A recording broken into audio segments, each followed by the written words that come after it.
Ah, yes, the words I like to hear. Hey, how you doing out there? I have before me actually one of my favorite new writers. For me, new. You've been around a while, my friend. But Mm. right here, I'm holding this here, Thomas R. Clark. And let me tell you, there's a reason why. The reason why this man's on here is not just we've been kind of friends. It's one of those unique things we have here, Mr. Clark. We've been friends on Facebook. I don't know if we've actually run into each other at conventions or whatnot. We have. I'm from New York, living in Pittsburgh, and I make my way up your way too. This guy here, um, this book almost prompted me if I had your phone number, a phone call at 5 a.m. on a Saturday morning because I was out of my skin happy with one of your stories. It's Which like, I one? gotta talk to this guy now. He doesn't understand. Oh, maybe he does. Which one was it? It was definitely the second one. Okay. Blah, blah, blah. Here we go. Because I have my list, the staff. My Dracula story. Oh, see, I wasn't gonna go there because I don't like to spoil shit. But my God, it doesn't matter because you still have a twist at the end of that story that is just like the reason you read a book. The reason we read a horror story is the end of the final couple of sentences. Well, let me tell you why I did what I did with that story. Because one of the things about Dracula is that he is supposed to be the world's greatest wizard. He learned magic from the devil himself. So I thought it was appropriate for somebody that he disrespects and calls a hedge witch to beat him with a simple cleaning spell. Oh man, beautiful. It's I mean, it's yes, often somebody who's grandiose does all these and talks this big talk, but in the bottom line, we all put our pants on the same way in the morning. bested him. You bested the master. You best the master with a basic spell. And I mean, right. All right. So here we are. We are 13 tales. And got to put my adult shades on here. You are a master of splatter folk, which That's what I've been bequeathed. The title that's been bequeathed upon me by a couple cool. of reviewers. It started by a guy from Europe named Pan, Is that right? and they read my book, The God Provides, and it came from there. And in fact, characters that were in The God Provides show up in We Are 13 in Giants Yes. and in Concrete Harvest. It Oh, features Rose McIntyre, one of my werewolves. okay. Yeah. Oh man. You see, now that's the thing. Werewolves, the cover got my attention on Facebook. I love werewolves, but there's so much more to it. This is not Yes. your typical fanfare of werewolf stories. Um, it was a new twist on many things. Let's from the beginning. Okay, let's go. I was in the middle of here. I got props. I'm reading someone where I'm like the Mr. Rogers of horror. I really am. If you show me a pug right now, I'm gonna cry laughing. Well, my producers are my pups, Jet, Benny and Jet, who are in the other room. You may get to hear them. I don't think you're going to meet them today because they're not going to tangle themselves in wires. They're good for that. But this is a guy. I was in the middle of reading this before I got to you. You know this guy here. Yes, I know Chase. Chase Will's a great guy. Reading this, I read this and that, and I read his, I guess the third one, Yeah, as a he's beta. wrapping the storyline up soon too with another Yeah, book. that's what I hear. But I was in the middle of that, and I don't have the other book with me. I was also reading a body horror, Nick Cutter, The Troop. Oh, That blew me away. So I'm reading those two things. I love my monsters. I love my humans, slashers, whatever. Then you, it like equaled you next because I went from them. I'm like, I miss my monsters. I miss my giant monsters. I miss short stories and my paranormal and everything. It was all in one book. It was right there. We Are 13. Everything was waiting for me. And at one story after the next, I'm like, yeah, this is what I was looking for a long time. Because some lately books, I don't know where you are with horror, but they forget where they come from and the basics. And yeah. you cover a lot of ground here. Congratulations. Thank you, man. I do a lot of research, Okay. and I don't forget where I come from. Yeah, I can. And that's what the problem with a lot of remakes and reboots is that they forget what the original film was about, or they forget what the original story was about. Amen. The reason that the Exorcist sequels always fail, except for Exorcist 3, is because they think that the movie was about Regan and her mother when they're the antagonists in the story. The story is about Father Karras and Lieutenant Kinderman and their relationship. That's why Absolutely. Exorcist 3 succeeds, because that's about Lieutenant Kinderman and Father Karras once again. Absolutely. I had to Um, revisit that as an adult because as a yeah, kid, I was kind of like, oh, but no, later on, you're right. yeah, it's a buddy cop movie, is what it really is. And Lieutenant Kinderman just wants somebody to go to the movies with, so we can talk about movies when he's done going with them. And that's Father Karras, who ends up being, replaced by the other priest at the end of the movie, because, of course, Father Karras, gets knocked out by Pazuzu Creed. Oh yeah. Yeah, tremendous. What did you think of the prequel? Did you suffer through that or did you enjoy some of it? It was There was, long. okay, Dominion and The Exorcist at the beginning are both the same movie. They're just different cuts of it, essentially. Mm. And they're both unnecessary. I really think they're unnecessary. Yeah, yeah, I forget they exist, to be honest with Yeah. you. But three kind of, I don't know. I'll watch that one. Three's got one of the scariest scenes on film ever, with the nurse in the hospital. Oh yeah. It's one of the Oh most tense, yeah. scary scenes ever put on film. Spoiler, kids, if you haven't seen it, Yeah, oh, come on, it's worth a gander. it's almost 40-year-old movie. I know, right? But Little book, here's at the least. thing. Here's the thing. So many things are getting missed or canceled and vice versa, whatever, like they're overlooking the good sequels, the good prequels, and instead we're getting regurgitated and all this bullshit. Yeah, and they forget what Um, it's about. Like the Wolfman, the recent Wolfman adaptation. mm, Forgot what the werewolf's about, and I haven't mm. forgotten what the werewolf's about, and that's why, as you saw in my book, you see my werewolves are a little different, Yes, they because are. they go back to what they're supposed to be. 100%. 100%. All right. I want to give them a little background here. So again, this conversation is a long time coming, but can you define folk horror for people that are new to this? Folk How horror, you, yeah. okay. Folk horror utilizes a lot of um, mythology. I was once told that my horror comes from fantasy, by one of my teachers, and he was right.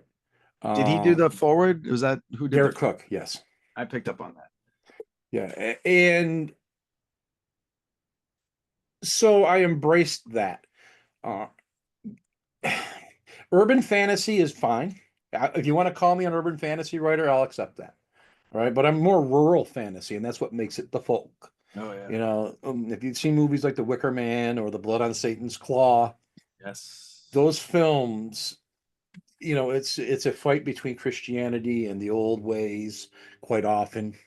There is an other, and in Mm. quite often the circumstances, both sides are an other to one another. The pagan versus the Christian, or the city person versus the country person. In the breeders, I tried to use all of the symbolism that I could think of, crossroads and triple-headed signs, to give you the feeling subconsciously that something supernatural or eerie or out of sorts is going to happen in this story, without actually having a supernatural element in it. Robust. Um, Yeah, your and, writing is robust, full of and it. that's why I did that, because I wanted to test myself as a writer, to Mm. see if I could do that. And I also wanted to one Cheers. up the grossness and vileness of another story that I had written. And I'm pretty sure I did that with one scene. And yes, you did. Yes, you did. But Cheers. again, it's not like extreme horror where that scene was there just to be gross. It was there to show you the depravity of this family, Yeah. and why my protagonist is justified in doing what he does. And Oh it's the yeah. first time that I have actually had a human and animal death Mm. in one of my pieces, a human and dog death, actually, in one of my pieces. But again, I had to do it to show the depravity of this family, and I made it try to be as comical as I could, to lessen the, oh, you killed a dog, That, So that's that's why I cited interesting. poor Peanut. I right. I promised my readers and myself that I'd never kill a dog in writing. Sometimes, when you're pulling those heartstrings, that's You the gotta. story develops itself, and you kind of have to go a route. And I Pick think what redeems straws. me in that story is that the protagonist does take a dog as a companion. Mm. And I have since written a sequel story to that, Oh boy. where it's a year later. We'll just say that, and it's going to come out in May, and it's going to be in the Clubhouse Volume 3. I got to tell you, the breeders. Okay, so it's the first one. That's the first Gary McCarthy story. You lead off with the breeders, and I needed a lifeline after I read that. I put it down. It's like, what did I get myself into here? And I liked it. And you said something really cool just now. I was testing myself on a lot of levels. I also, we grow as writers, and I tested myself by using different narrators in one book just to see if I could do it, and yeah, you grow. And by testing yourself, like, and you said, I couldn't believe you just said the compassion about, killing an animal, a dog, and it's hard to do that. And I didn't want to ever do that, but you did. And well, the people were very abusive to that dog, so I think the dog was put out of its misery. yes. And that was my justification in my head. To be truthful with that. I was gonna jump ahead and save that for last, but I gotta know where did the breeders come from? What is the origin of that story? Oh man. I wanted to write, like I said, a story that implied the supernatural but didn't have it in it. And I felt that the best way to do that would be to take a character like the Hitman character, Gary, and take a normal person and give them an issue mentally, because he's got a war wound that has caused him to have no empathy for people. So he needs a service dog with him to prevent him from killing the clerk at the grocery store, just because he sees them as a threat or they disagree with him or whatever. He's got serious problems. And he comes from getting blasted in the face with a mortar. That's what happened to him. So I love John Wick. Okay. And I always wondered, what if John Wick met the Sawyer family? And for those who don't know, the Sawyer family is the family from the Texas Chainsaw Massacre. Yes. And so I had a girlfriend in high school, whose mother's dog was a little licky. We'll call it that. And whenever I went over to the house to visit, the dog would disappear under this blanket on the couch with the mother, and the mother would sit there with her knees up in the air, spread out. So we always thought that there was something not right going on underneath that blanket. I would. So that's where actually the idea for Peanut and Mammy Mel came from. Wow. Yeah, I wanted to fictionalize what me and my girlfriend at the time, had talked about on the playground afterwards. You just managed to horrify me. What's going on there? You did it again just now. You horrified me. That's. I wish the audience. I wanted to see what would happen if John Wick met this Texas Chainsaw Massacre family. And the twist in that story is that he carries through with his job, regrettably, but it shows growth in his character too. Yes. Because he does develop some empathy when he saves the person that he actually ends up realizing is his mark. But that has allowed me with the sequel story to give him a little more growth time. And now I have plotted out a book where he's going to be the central character in it. Oh, cool. And I want to be able to go and explore his injury through that book, how it impacts him and how he tries to be social with people. Wow. Try to fix himself. Oh, wow. That alone. So I want to have more growth with this character. I want to have a complete arc on him. Wow, I'm in line already. That story, I didn't know where you were going to go, and wow, and there's so much to go develop, and I'm glad to hear you are doing that. That's so much fun, and I didn't think of John Wick. That didn't even, and the Chainsaw Family. That I'm just dying. I'm already. I want to read it. How far along are you on that one? The book? Yeah. The first two open portions. So we're not I there just yet. started writing it. It's gonna probably be done sometime next year. Okay. It's called I'll tell you the title. Sure. The Telling of the Bees. Telling of the Bees. Okay. Getting back to what you asked me about folklore and the elements that are involved with folklore, a lot of it is paganism. Yes. And a lot of paganism in modern era circles around people that call themselves witches. So there is a witch coven. Mm-hmm. Then a spell that is common amongst Italian witches, especially, is called the telling of the bees. Telling the bees. You go and tell the bees what's going on in your life, and you listen to the humming, and they tell you what to do. It's like a Mm. it's like an oracle. Right. Told by a So Strega. yeah, Yeah. yeah. Did you ever So drink? yeah, By the way, that's a nice liqueur, yes. Strega. Have you had that? So there's a reason they call it that too. Yeah, I know. I But found out. for people that have read my other books, they know that I already have developed a witch and a druid clan. And I also have a rogue witch, who is or may not be disposed of currently. Mm, So what I'm building up here is a witch war between factions of witches. I have cool. already introduced our good guys, Mm, the McIntyre family that you know with yes. Rose, who you've encountered in this book. Yes. Um, and the Strega are going to be the bad guys. Okay. I so all right, we only covered well, we kind of covered a lot of ground here, but not because the staff, I got to go back a little bit because I got to tell you the character, yeah, Stephanie Wells. Stephanie? I loved her, strong, and since you already said it, Wiccan. Yeah, she's based off of a girl I went to college with. Her name was Stephanie.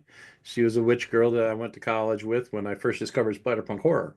Oh, So when I wrote the story, I wanted to, give it, some homage to my past because it is a past story. Because one of the very first books that I ever bought when I was a little boy was Dracula.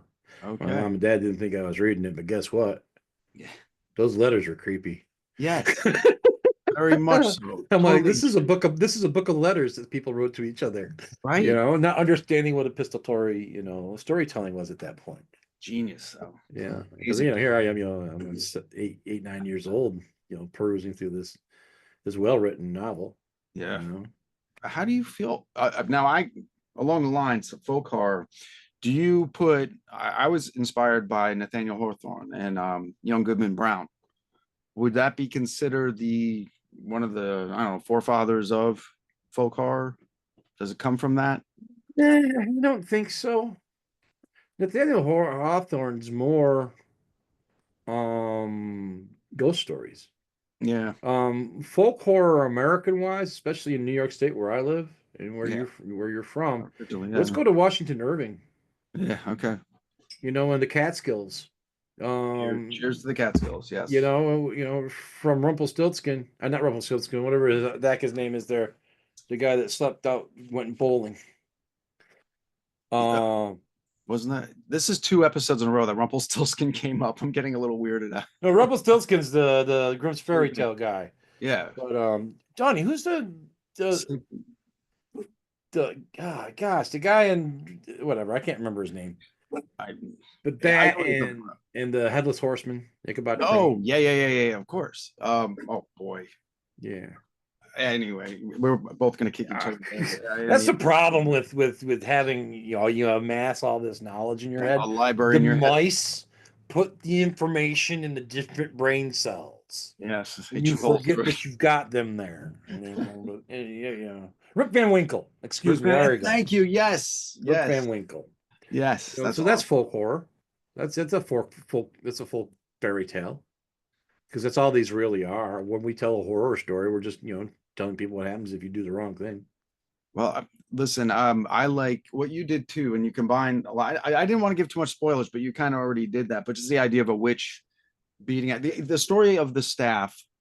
Stephanie Wells is hired in Yorkshire, England, correct? North Yeah. Yorkshire, to watch a manor, stay in a watch Yeah. house, Whitby Manor. It's Whitby Manor. a manor, and not admit one person.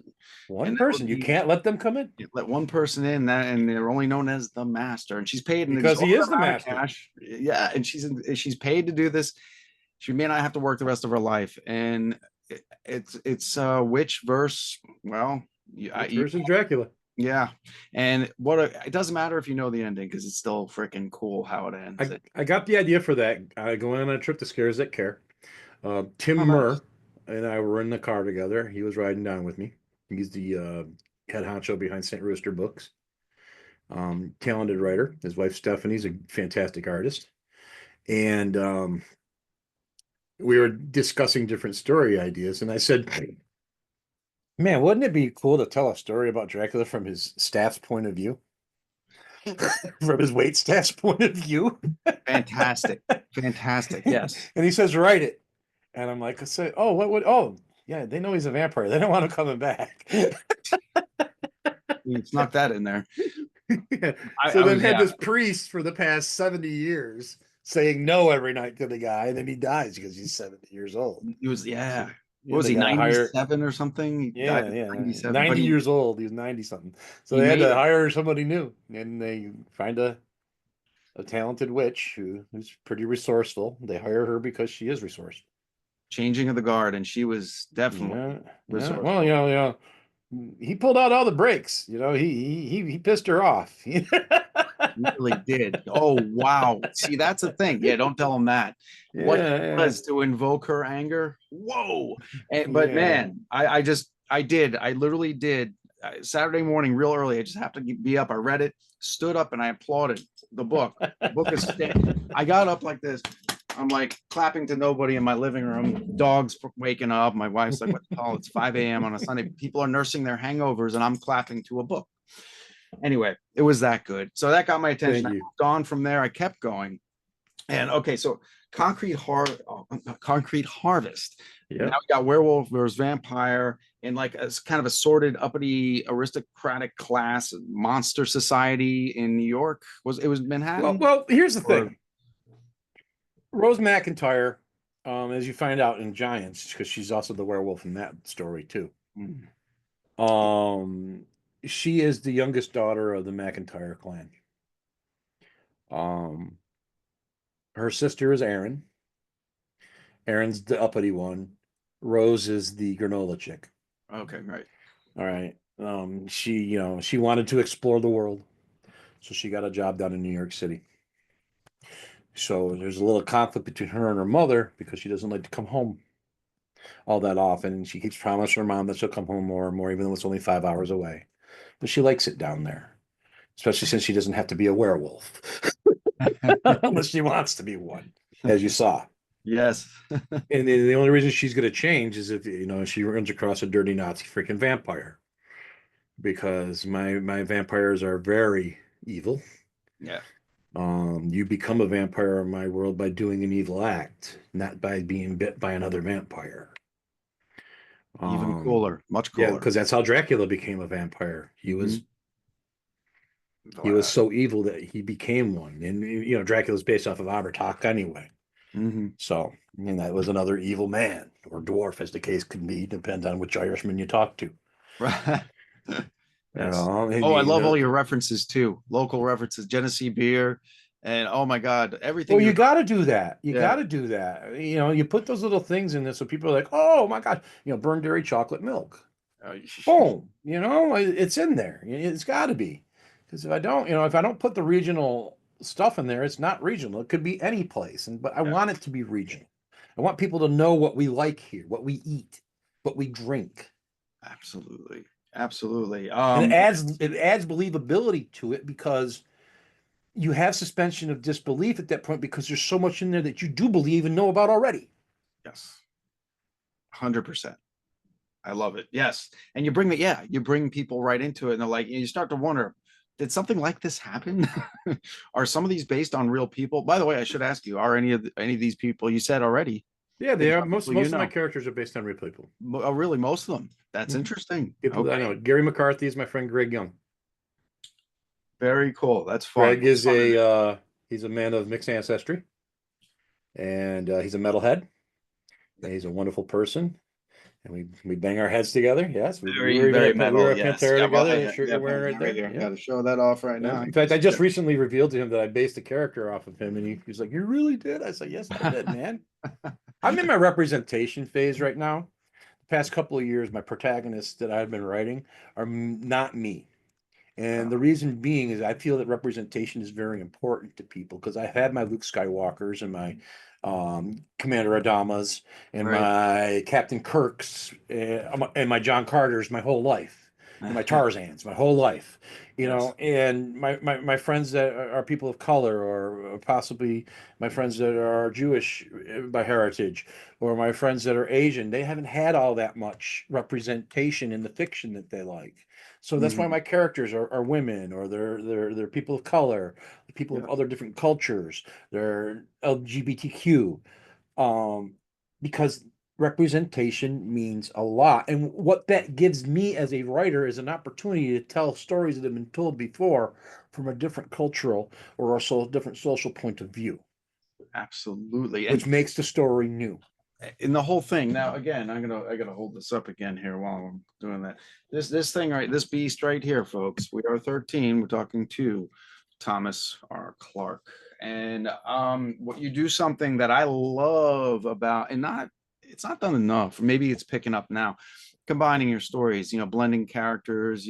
A name might pop up somewhere else you Yeah. don't expect it, or you did some foreshadowing, and then boom, there it is at the end. Oh wow! And in another story, I love that. I practice that myself, and I try to do it a little less obvious than I like. At first it's obvious, and I rework it. You're subtle too, like like, oh, that's the name, oh wait, that's the guy from the first story. I love Yeah, that. that's a guy from another So story. Yep. you're And rewarding my the books are reader. the same way. They're laterally connected. There's people that are in books. It's not a sequel. Each book's standalone, Yes. but you'll recognize names and characters of Oh people. yeah. And stuff And that I make up that's fictional, that I blend with reality, shows up in multiple places.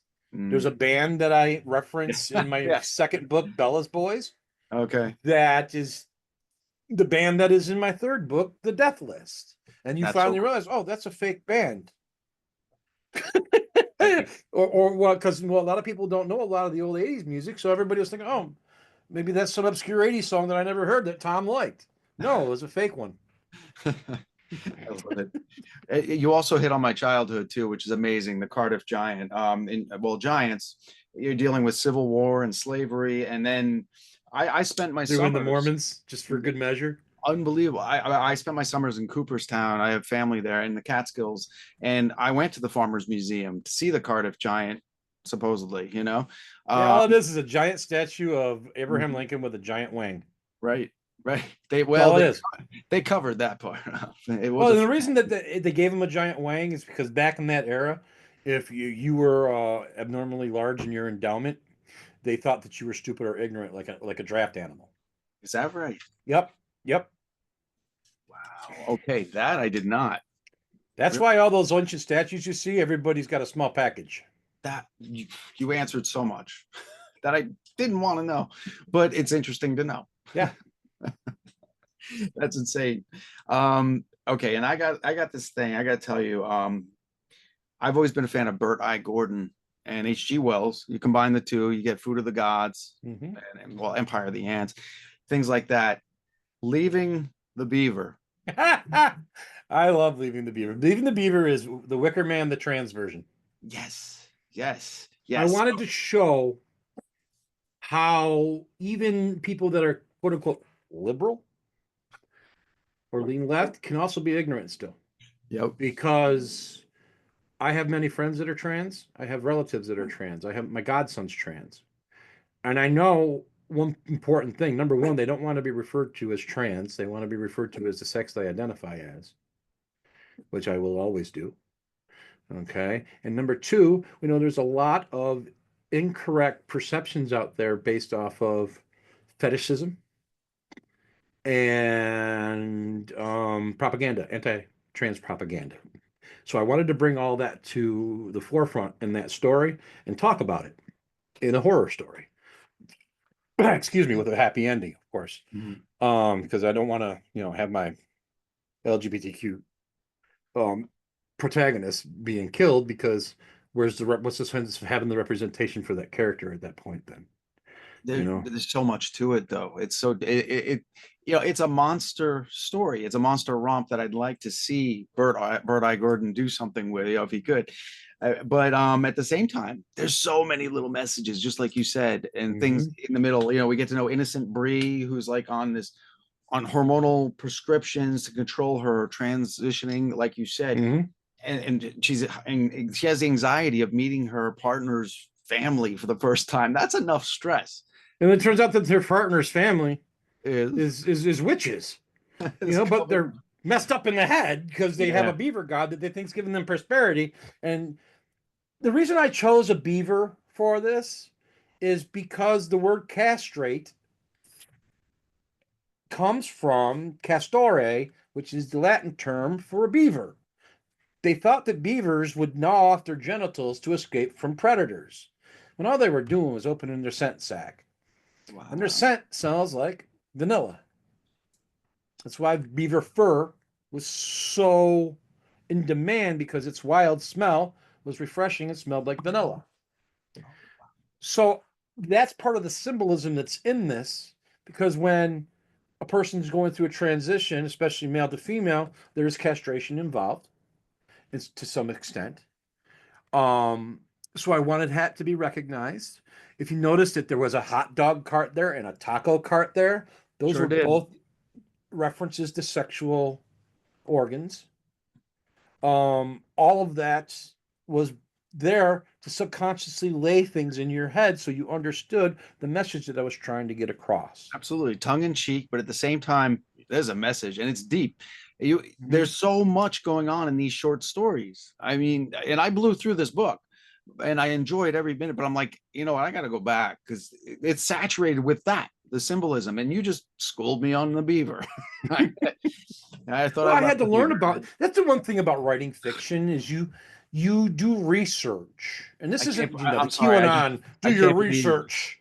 No, this is you study stuff. You look back and you understand what things do, because there's going to be one nerd out there that's going to catch you on it, and you don't want that because they'll make your life miserable.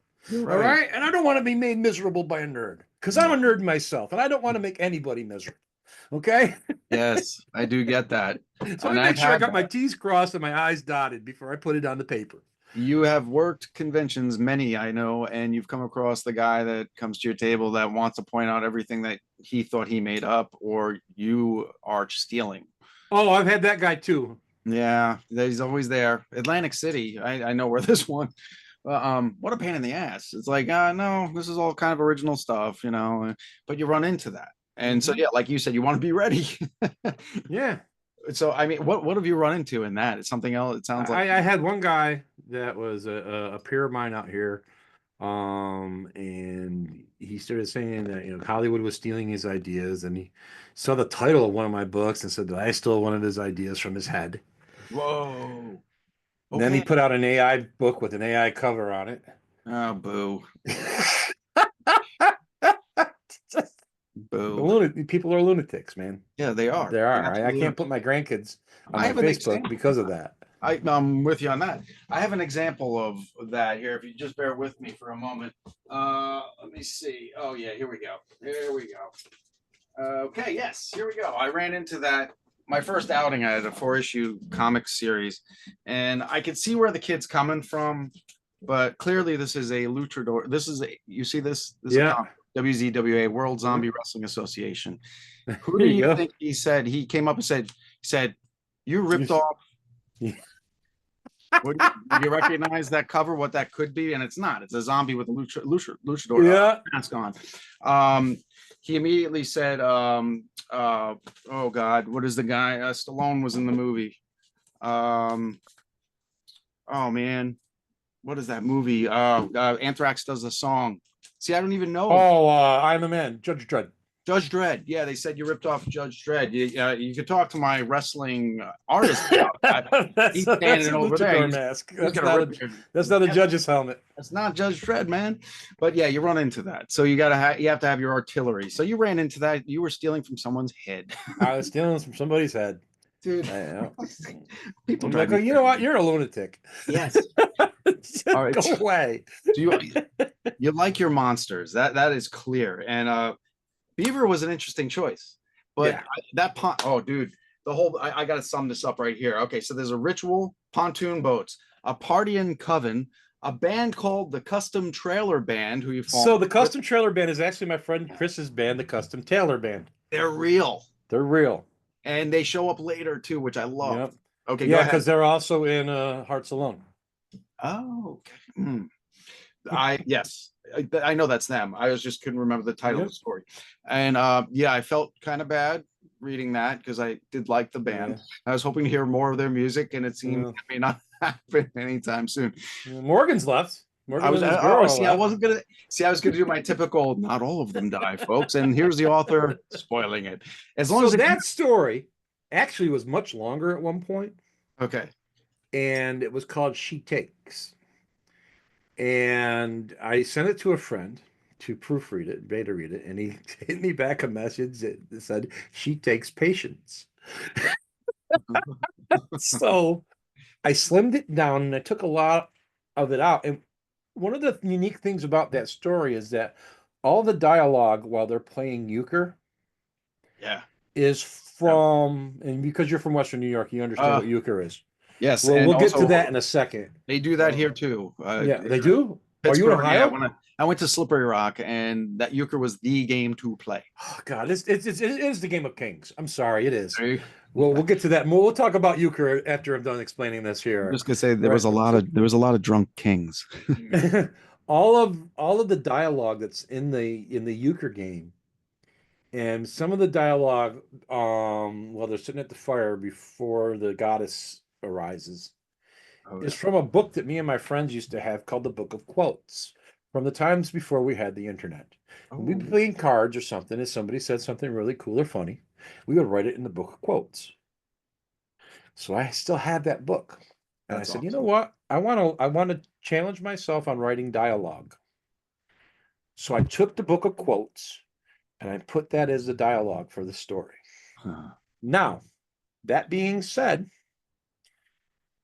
portion of that story that I edited out from Hearts Alone has been repurposed into my forthcoming book, Whirlwind. Wow. And in the original version, they weren't playing euchre, they were playing Scrabble. Oh, wow. So the dialogue that I took out of the original story, I am going to reuse, and I've reused it in Whirlwind. Wow. Okay, it's Scrabble. I love And they're Scrabble. playing Say Scrabble instead. that's awesome. That's so cool. And So, that's the thing about us writers. We have this thing called the trunk. As you know, you have a trunk. oh yeah. And the trunk is usually a file on your computer or as a actual physical trunk that's got old notebooks in it, as the case can be. And in that trunk, you put the stuff that didn't work, but it might Mhm. work later on, or it's the stuff that just wasn't very good I that have it you could right make here better if you get better. at my disposal. The trunk. The trunk. In the trunk are our old There you discs. go. There's your Yeah, trunk. yeah. Yep. And every now Mostly and then here. you data mine those things. Yeah, You my pull information out of those. Bob, one of my artist friend is Bob Hoagland created this off of a comic book we're doing together. So, yeah, So, little euchre, for plug. those who don't know that are watching us right now, imagine if pitch was fun. Okay, that's the way I describe it. It plays with half a deck, or half a pinochle deck, or half a regular deck of cards. You use the twos and threes to keep score. The hardest thing about euchre is keeping score. Yeah. But once you learn how to do it, then you're a master of the game as well. You play with it's a 26 card deck.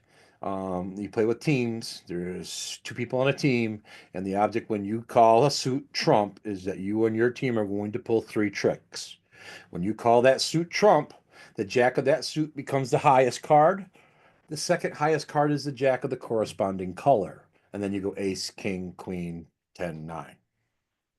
All right. And the other cards, the other jacks are normal jacks. A queen can beat them. So if you take your three books, you get a point. There you go. You play to 10. If you don't get your three books, they get three books instead, the other team, you get euchred and they get 2 points.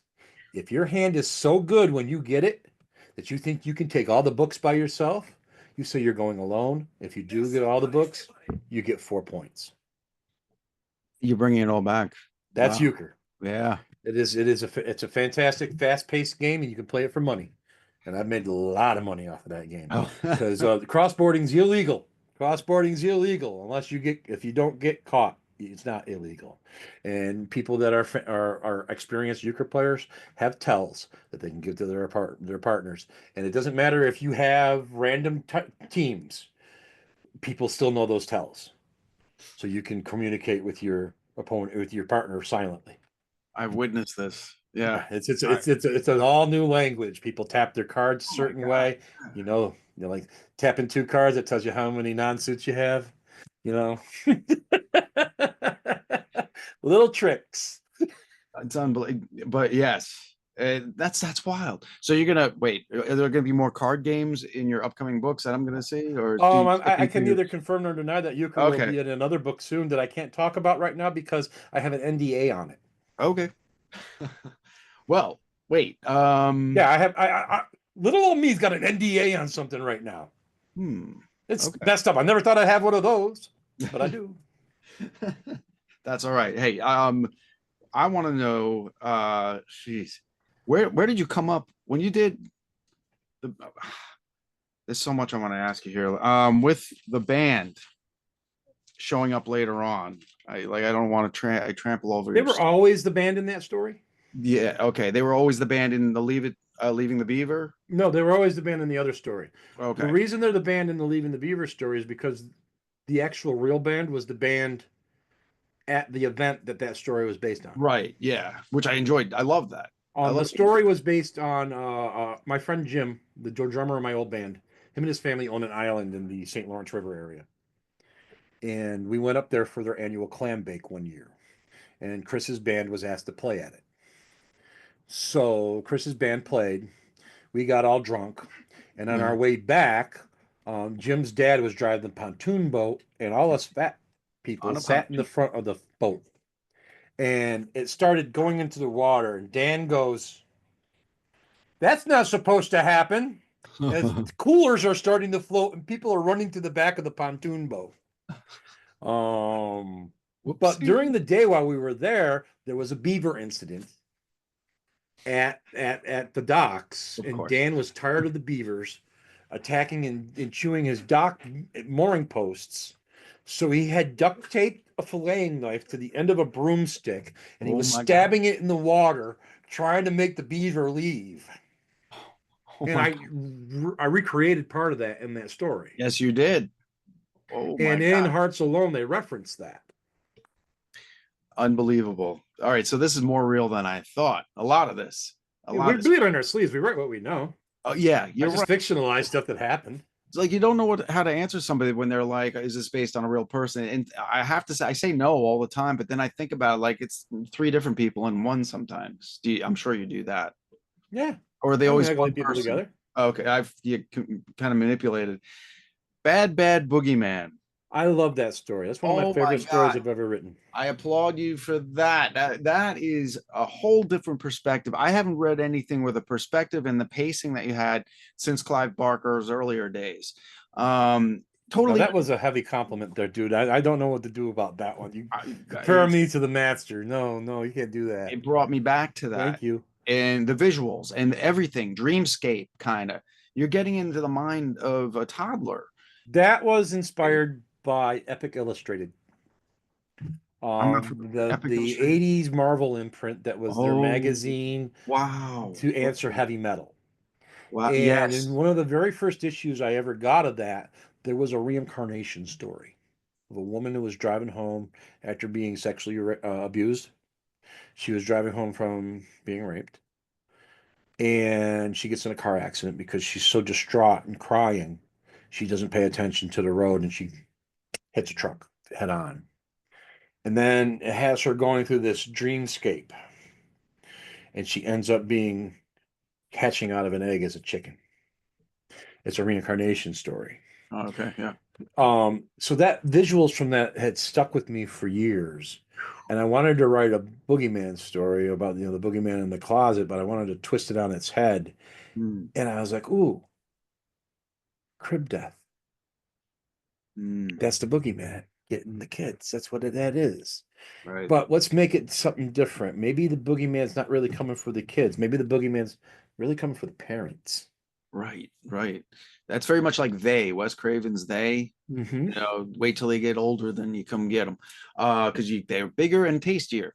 But like what you do here, like the innocence of children and their ability to see, believe, and even destroy like monsters unseen by Yeah. us adults. We lose that ability, but the Yeah. kid can see it.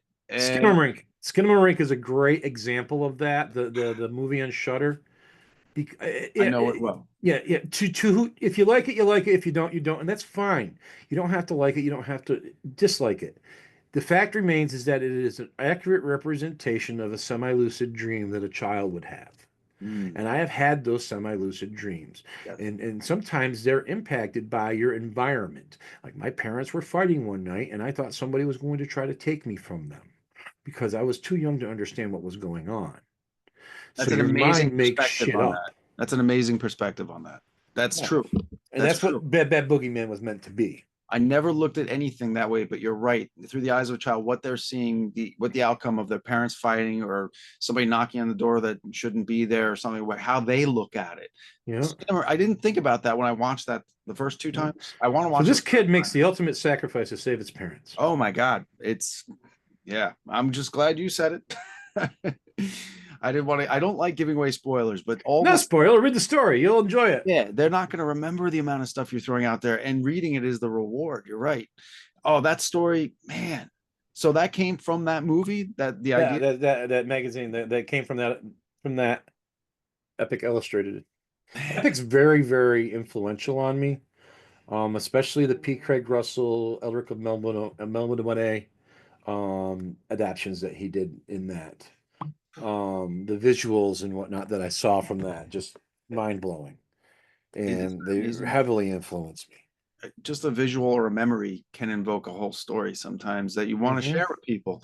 Yeah. I think we do this because we get it out of our heads. I know we, like I say, put that spine on the shelf. I put it on there and I got all these memories and things I don't really want in here anymore, but they're up there for somebody else if they want to partake. Right. But we're free of it now. Do we want to visit again? Sure, we pull it off the shelf and then we go back, but that wow, I didn't think of that movie though like that. And now you gave me another reason to watch it a third time because I felt like I was missing something, but there's something horrific happening here. There are people that hate that movie, Yeah. but I don't think there's yeah. Yeah, What you said, we've had those dreams too. You're just sitting there, you're half absolutely. awake. You think something's going on. Yes. Nothing's going on. It's just you're seeing the glow in the dark light switch. Still hazing in the sky, and. What do you at the end of Skinamarink? I got to ask you, what do you take away from that with the guy at the end, the flashing and The kid's waking up. is that what it is? Yeah, He's just waking up. It's not yeah. like somebody that's there to take him. That No, okay. he's That's waking just up. His family's there. child's Probably his perspective. mom or dad. Very cool. Very cool. And your history. Oh man. Okay. So we got to talk about the haunting of Route 13. Okay, the beautiful thing about upstate New York is Hmm. that there is a highway that runs through it and bisects the state called Route 13. You can't have a road like that and it not be cursed. You can't. It has to be. It's the lucky number 13. This lucky number 13. Come on. How much of that history that you wrote about? 70% of that story really happened. I had a feeling reading it. It's yeah. 70%, no, 90% of that story has happened. I was familiar with a couple things from the news. Okay. The more recent ones. Yep. Was it the prom one or the big car accident? I forget if it That was. was in my school in the 80s. Okay, that was your school. Yep, that was my Oh school. shit. In fact, I used that.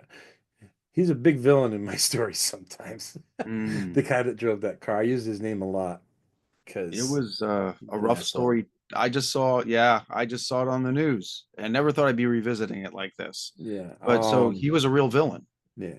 Do we want to elaborate on that? No, I don't want to get into it. Gotcha. People read the story. Yeah. But the rest of it, So, Horseheads, the story of Horseheads and how Horseheads came to be is true in that. And that's among the things that's probably the most bizarre. oh my God. But, Yeah, right? during the Revolutionary War, Mm, the Haudenosaunee didn't side with the colonists. They sided with the people they had the treaty with, mm, England. And right. England had never broken a treaty with them. They'd always been straightforward with them. And that was the idea of colonizing. That's why, I'm blessed to live in upstate New York and in a town that is so integrated with the Haudenosaunee. Syracuse is the home of the Onondaga, the head tribe. Yes. and Onondaga, people of the hills. Hmm. And I know many, many members of that nation. That's why when you read my stuff, you'll notice that there's a lot of authenticness in there. And the I believe reason that. I being knew is that. Yeah. because I counsel with them. I say, okay, is this inappropriate or appropriate? Am I writing this as a white man? And they're like, no, it's perfect. Okay, thank you. That's what I wanted to hear. I try to make Perfect. a conscious effort not to write me when I do these characters because I know they're not me. Yes. Again, now I was going to ask you how much of this was true. I already kind of knew a lot, but an Oneida warrior marrying an Onondaga princess and That's made up. interracial marriage, That's made up. that part is made up. That one's Okay, made up. but now the part that I have a prop for this too. Okay, with the mounds, the Indian burial grounds, very prominent Greene County in Pennsylvania, PA, Yep. not far from here. This book here, I was reading this. I don't know if you've ever read this Yep. one. I'm Yeah, familiar with it. it's a nifty little thing. Talking about the mounds and the curses put on them by medicine men, and where the whole poltergeist theory, like Spielberg did with the Indian burial grounds. Well, Here's the thing with the word medicine man. mhm, That is so insulting to them. right. One of the things when I was trying in Bella's Boys, when I first started writing using an Onondaga character in there, I went to Mhm. my friend Aaron and I said, "What should I call Bobby's mother, Marion?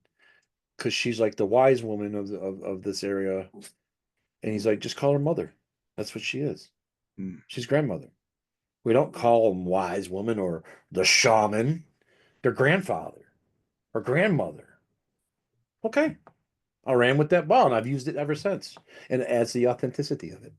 That is authentic because when you read these, like the book I just showed you, Yeah. they call them shaman, they call them medicine men. No, So, the grandfathers, the grandmothers, they're right. the people with the education. They teach the young ones.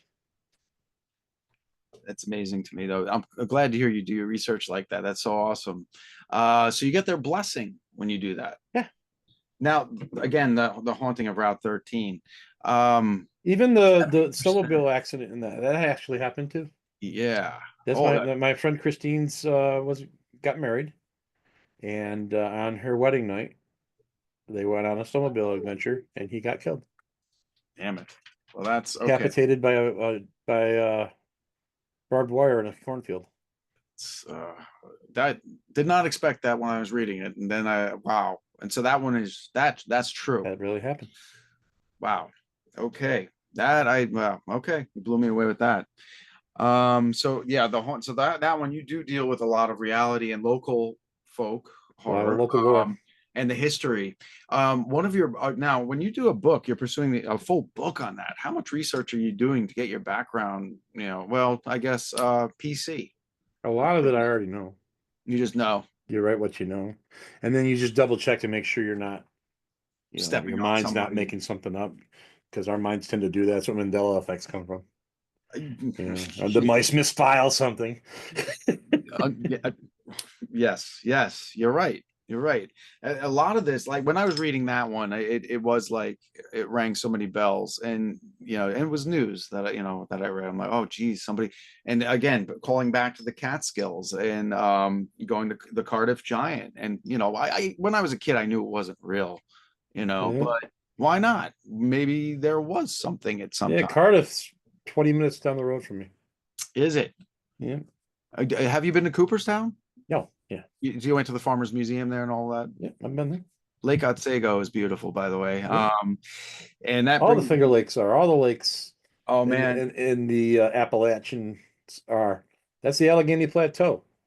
and what is the one? What's the story of Seizure? Is Seizure the one with the lake? Seizure was my. I wanted to write a pandemic story, and I wanted to write one that featured a different. That story was actually the beginning of Yes. my Okay. representation phase, because I wanted to write a protagonist that wasn't me, and I had an idea for a while, and I'm probably going to revisit this, Oh, of a cool. serial Cool. killer hunting a family that is protected by an entity. The Umangula, is that how you say that? Yeah, that's the Ungula. Ungula. Okay. And I'll explain to you what all that means. There's a lot of double entendre in there. That's not sexual either. The two things mean the same. I think I'm Seizure using the too. wrong version. You were tackling racism and that Yeah, that's what I that wanted to do. I wanted to be able very to address respectfully, and you racism. introducing the beautifully terrifying creature called the So Ula. the Ungula, ghoul is an Arabic word, Gotcha. and it means to seize. So naming the story Seizure was appropriate because it's a home invasion story Yeah. and a ghoul. So you have two meanings for the title right off the bat. I made the rednecks as rednecky as I possibly could. Oh, but you I wanted weren't to make far them from the comically truth. evil. You really, but they, you know what? There are people like that. Yep. And They they are exist. comically evil like that too. Amazing. Um, and I wanted to make the family as respectful and real as I possibly could, to be a complete reverse of how comically evil the rednecks were. Right. And I I think I achieved that because when I wrote the ending of that story, I started crying because I knew in my head, because I didn't write the cold open at that point, that was going to, I added that afterwards because Garrett said to me, he goes, okay, so now what does she do? Well, she goes and kills them. Well, then show that to me, but show it to me in the cold open. Hmm. So that's why it opens up with Oh yeah. her Oh, being at the redneck's house, and then it goes trail. back Yeah. in Oh, time. you put that together so nicely. Yeah, I saw the movie in my head and I saw it unraveling like and the Hmm. way it should. It didn't matter that you knew those people were being Yeah, murdered. It was the how yeah. and The what. Ungala is a jinn, and it is the family's curse. Hmm. The family is blessed with prosperity. They're prosperous. They have a business. They're doing well, but their payment to Allah, to the jinn, using Allah as its excuse, Hmm. is to it gets to devour their firstborn. Yeah. And the firstborn, when you are starting to read the story, you think it's going to be the boy, but then Hmm. you realize it's the father. So when the rednecks, spoiler alert, kill the father, it sets the Jin off. She's like, I'm done. Hmm. Hmm. Yes. I'm about to go raise some hell. This fiend of yours is like a bipolar creature, man. Just like it didn't matter. It was there to kill, but then it was there to kill something else because you Yeah, change it. but it protects the family. It does protect the Yeah, family, and it does bring them prosperity, but you there's a know, price, but there's as a always. price. And what a unique Absolutely. looking creature, how you explained it. Yeah, she's a chimera. Did you make that? Yeah, I know what those are, but did you make this particular Yes. how it looked? Yeah, you made And it. the reason I did that is because she's female and because, hyenas are so unique in their genitalia. I wanted to represent that. I thought it was the perfect representation for what would be a dominant female creature that is an amalgam of different creatures. That's what a chimera is. It's not Absolutely. necessarily a lion and a dragon and a serpent, like it Yeah. is in Greek mythology, or an eagle. Right. Right. It could Yeah. be any creatures mixed together. And so I was like, okay, what works best with this? What are some of the I researched what some of the aspects of these Arabic deities were, Hmm. these pre-Islam Arabic deities, and many of them were um, amalgams of different Yeah. animals. Uniquely, I got to add this right now because it's very timely. I was asked to do this very as a for my wife actually, create a creature using creating a myth from three different creatures. I got a spider, a dolphin, and a yak. I had to put that together and make a Yeah, have story fun and a with myth. that challenge, my friend. Oh, it was not easy. It was not easy. I had a hard time with it. That's a fun thing to do. Anyway, I'm just giving you that Now, if happened people last want to night. listen to an audio version of that story, Yeah, you can find it. Search on YouTube, Seizure, Thomas R. Clark, and I do the audio reading of that, and I cool. play guitar on it too. Oh, that's awesome. Yeah, Dude, I didn't know that. You got to send yeah, me some stuff. We got yeah. to It put this was it out. was part of it was for Godless, and Godless did some audio stories, one of the horror networks for a brief time, and yeah. I had a fun time doing it. You just hit Kettle Whistle Radio home run here. Basically, a grand slam is if you made a movie too, but you hit a home run. I'd like The to make music, one. music, the horror, the writing, you're there. We definitely should share some of your music here if you're willing to do that. You have anything recorded? I got some old demos and stuff that we did. You know, all the lyrics that are in my book, Bella's Boys, come from my old band. Oh, well, I won't push it, but if you Yeah. want to, we'll play it right here. It's 25-year-old music. That's all I'm gonna say. Oh, hey, you're in the right place. I'm just saying, there's no limits to what we may or may not do here. I love Seizure. I thought that was great. And now I'm not sure this next one, The Rocker, was That I wrote. published previously. It was published Mhm. something. Okay, Yeah, good. a lot of these book stories were previously published. Yeah. The Rocker was in my original collection that I put out. I had written that as an open call and sent it to for a book called The Book of Twisted Shadows. And it was really, truthfully, the first short story that I had written Wow. in my modern career. I had written 5 stories before then, Mhm. but this was the first one that I sat down and said, okay, I'm writing this Mm. for the horror community. You did. And yeah, I had a blast writing that. It takes place on the New York State Thruway. Yeah. Listen, this is The Rocker, which is a rocking chair. Cursed, we're talking about cursed items, cursed antiques, which I delve in my own stuff too. It's a lot of fun to play with.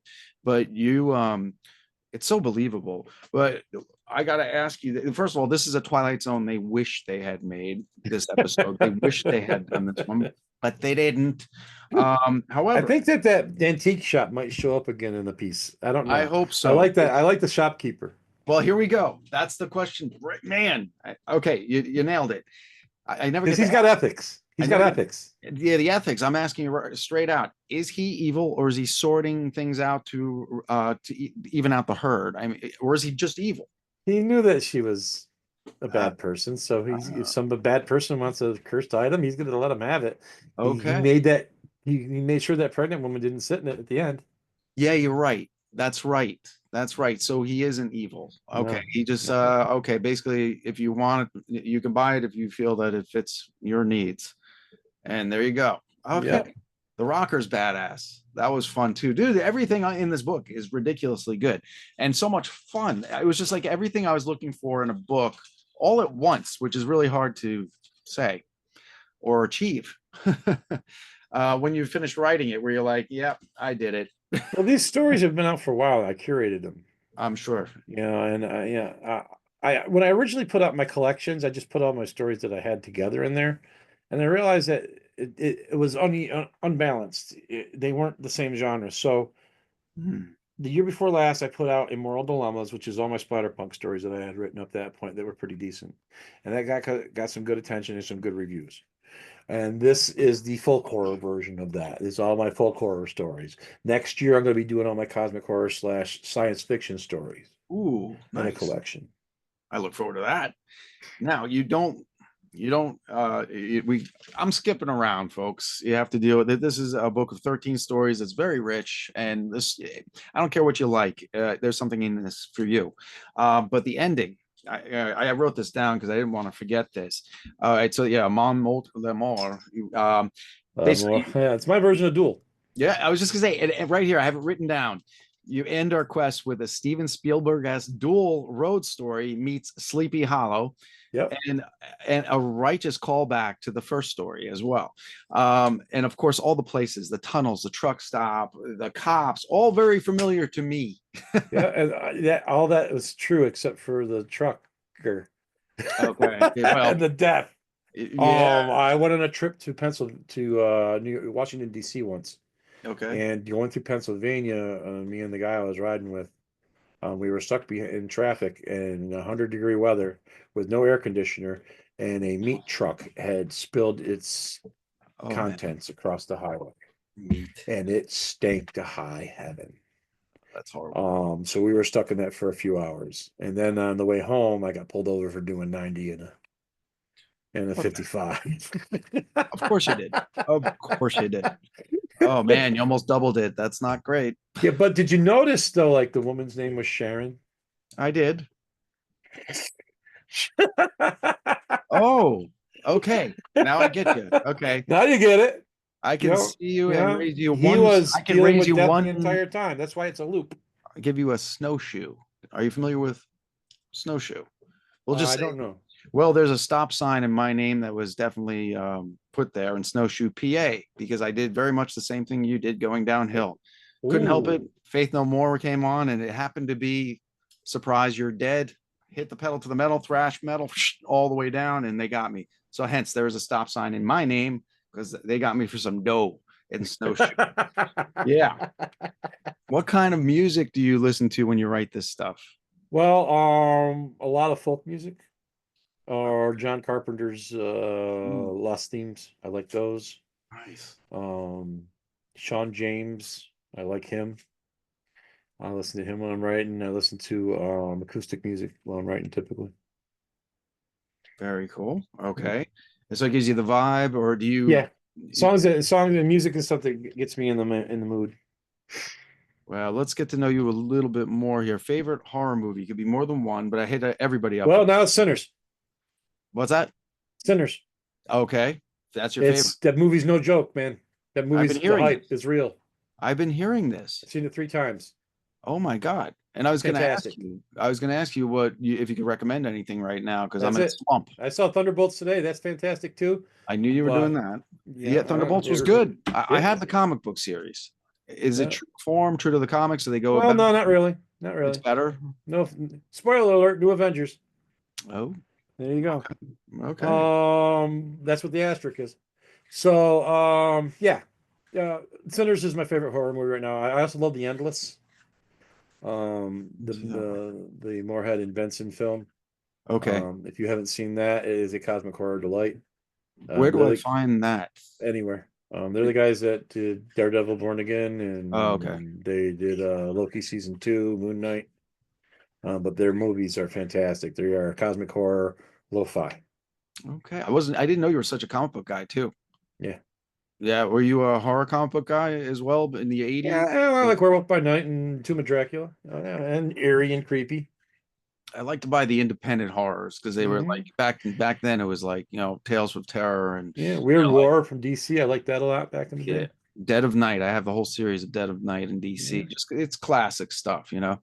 Swamp Thing, Alan Moore, those Yeah, days. I prefer Swamp Thing, Nancy A. Collins. Oh, really? Okay, cool. Hey, I'm always like Swamp Thing got me into the horror comic because I was getting away from superheroes. My And thing with Nancy A. Collins is she's my favorite living horror author. So ooh, I try to be her as much as I can. I fail oh, because I can't be because there's only one Nancy. I totally understand that because I actually stopped writing because of Tremblay. Right now, he blew me out of the water, and Nick could Don't too. that should inspire you to write more. It should. I hung it up for a Paul's while. fantastic. For a while, it was just a head full of ghosts was the one that did it to That's me. a great book. Wow. I mean, I'm like, I can't do this. I wish I could write something with ambiguous supernatural elements in it as well as he could. What he did. Yeah. Is that going to be a movie? Yes. It is definitely. Yep. I see some faces there I'd like to see in there. The girl, well, she was a 16-year-old girl, but as an older person, the girl that played in Castle Rock, I think, and she was also not Dolores Claiborne, but she was in a couple of Stephen King things. I can't think of her name right now. Oh man. Anyway, I just see faces. But those are two great leads. Sinners, is that good? It's the best vampire movie I've ever seen. Wow. Okay. And I love Near Dark. Near Dark used to Yeah. be my favorite vampire movie. If Near Dark had better music, Near Dark would still be number one. Well, yeah, that's a good point. And no throwing shade at Tangerine Dream. None. Right. Right. The Keep. They did a great job for that movie. But the Remember the Keep? soundtrack, the musical aspects of Sinners just make it so good. Oh man, I'm excited now. Okay. And Thunderbolts. It is truly the American Wicker Man. If Oh, you know what the story structure is for the Wicker Man, of course. this Christopher Lee, movie from back in the day. Oh, that's the one. Yeah. Yeah, where it's Absolutely. a semi-musical. This is the same way. It's a semi-musical. Ah. Okay, well, you gave me another. What's another good lead? You have any good throwbacks? I get it. I'm in a horror deficit right now. I got check out Benson and Moorhead's repertoire. They've got a good 5 or 6 movies out now. I dig that. I do that. I was a Shutter guy for a while. I don't Yeah, know. they're all up there. Oh, good. Free Waka, I just watched that the other night. It's basically Hereditary and Irish. Okay. And all right, so Sinners. Now, what were the movies that made you? Was it Exorcist 3 or you go like No, what no, the what gave you movies the idea that you American Werewolf in London, boom, great one. The Yes. Howling, Yes, love it. One of my favorites. Got any the version of Dracula that doesn't have Leslie Nielsen in it. right? Yeah, I hear you. The Wolfman, Lon Chaney Jr., Oh you man. know, freaking Yeah. Godzilla, King Kong. What are you currently like right now? What are you currently listening to music wise? Anything new or is it just all I love throwback? Green Lung. The new Ghost album's fantastic. Yeah, Dogma's great. Imagine if Ghost was Four Dirty Little Nuns. That's Dogma. But Green Lung, in fact, the title for the book, We Are 13, is from a verse from one of their songs. fantastic. Yeah. Listen, man, I appreciate this guy. I learned a lot today. I mean, my head's exploding right now. So your next publication, when does it come out? I don't know yet. Okay, I know that I have a story coming out in Dan Hank's The Joke Is on Mankind. It's a sequel story to Bella's Boys. It's called Dead We Don't. That's Onondaga for Eat With Us. That's coming out sometime this month. And then I have the Clubhouse Volume 3 of my story, Dead Time for Bonzo, which is the sequel to The Readers, featuring Gary McCarthy. That's nice. coming out too. And then I have a story called Mirror, Mirror, Mirror coming out in the Blue Oyster Cult tribute anthology based off the song Astronomy. How cool is that? I love it. Love Blue Oyster Cult. I love Oh my too. God. I love them too. See, Oh, there look at they that. are. Damn. Well, all right. I love it. Guy and folks, we are talking about this right here. Get yourself a copy of it. And where Get do you that recommend wherever they, books are sold. wherever books are sold? Just you I have to order it, but you can It's get just it. so great. And there's a list of everything you've done. You know, I've missed quite a few. And what would you say I should read next? For my Splatterfolk world, if you want to meet some of the characters again that you've met in this book, Yes. I would go with the following four: The God Provides, Summer Home, Bella's Boys, and The Death List. I appreciate that lead. We definitely will. And the studio, there's a studio audience here. I have to show you. They are here, believe it or not. We got a studio audience too, but they're walking around the floor right now.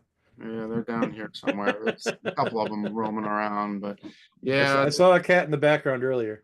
well, that's weird because I don't have a cat. Now I'm a little, Then that is weird. that's very, very strange, but I'm not surprised. But hey, I appreciate you doing this, sir. And I want you to come Thank back you. on because you're schooling me in all kinds of stuff. Some things I really didn't know. And it just inspires me to get back into it, you know? Well, Yeah. I'm the senior columnist for Memento Inc. magazine, and I also manage their blog and their Facebook presence. I have a team of interns that work with me. There's some great talent. Check us out there, Memento Mori Inc. And that's on Facebook. And the magazine comes out 3 times a year. And we're working on issue number 3 right now. That's awesome. And okay, and where to find you in particular? Do you prefer Facebook? www.thomasrclark.com. There it is. And of course, you can find me on Facebook as Tommy Clark. I'm on Blue Sky. I'm on Instagram, Thomas R. Clark. I'm any place, every place but Twitter or whatever it's Same. called now. Yeah, I lost track. I Yeah. used to keep up. Who knows what it's going to be called next month? Yeah, it seemed like a lost cause there, so I just kind of like bowed out. I don't. Yeah. I'm also on TikTok too. So Oh, do you see now? I haven't delved that way yet. You recommend?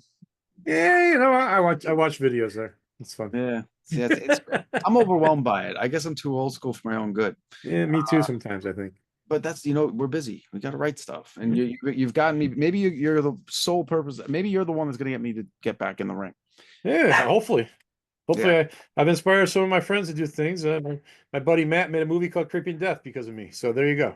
Hey, fantastic. Based on the song? No, no, no. It's actually Irish mythology. Even better, even better, even better. Although I You love can me some. find that on Screambox, by the way. Oh, cool. Yep. Okay, very cool. All right. Hey, Thomas R. Clark, everybody. I again this time I get to applaud the person, Thank you. as opposed to myself in the dark clapping at your book, and just it made no sense. I've never done that with a book. I will say you're the first. I never clapped to a book alone in the dark. That dude, that makes my day. It really It does. was great. It was so much fun and everything about it. And it's going to be a revisit. I don't read the same book more than once. Not Well, too. I do pack a lot of stuff in my stories. So Yes, you do. Yes, you yeah, do. there's some good ingredients there in my spice rub. Yes, and now I know where they come from. It's even better. Lots of I places. I'm sure I'm missing some stuff here. 'Cause again, upstate New York, there's so much up Yeah. there historically. Yeah. Is there before we let you go? Is there a topic that you're I don't know, you're intrigued with that you haven't written about yet up there?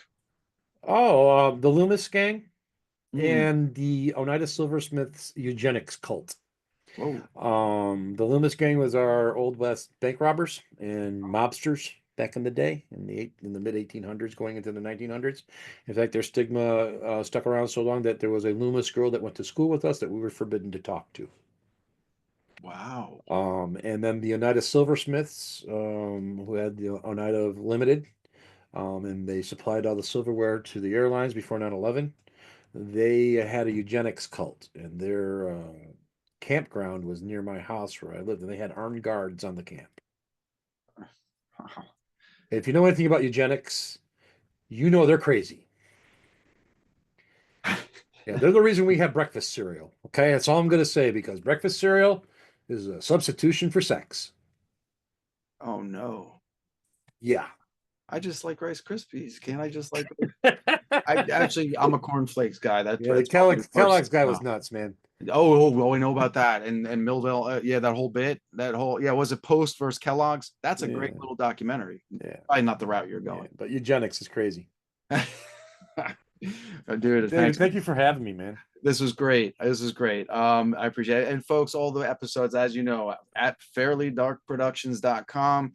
Hit them up. All the Kettle Whistles are at Spotify, iHeartRadio, and we've been doing this 16 years. We're going to keep doing it, and got a lot of good episodes coming up. We do, it's not just authors. We hit musicians, artists of all types. We just did the indie art show too. I'm sorry, it was the Art All Night in Pittsburgh. I recommend Oh, doing that. nice.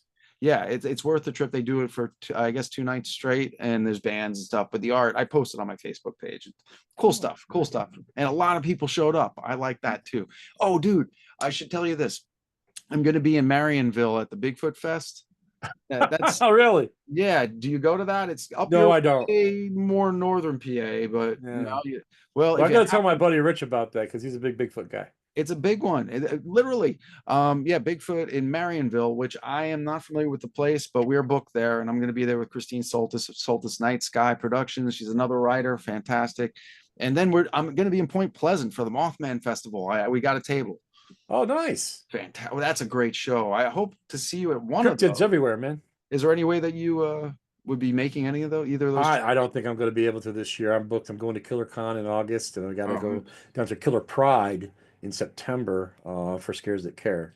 Do your thing, And man. I've got a shoot job that keeps me kind of busy up here on the weekends. So You're a busy man. Busy man. It's good. yep. And keep putting out the writing, man. Thank you, brother. Yeah, you definitely got me intrigued again and hungry for more. Well, I'm glad you like it, man, and I can't wait for you to read more of my stuff. We can talk about it again. I appreciate it. And folks, we're gonna say goodnight. Now, you know what you want to say goodnight to the folks? Peace. He said peace.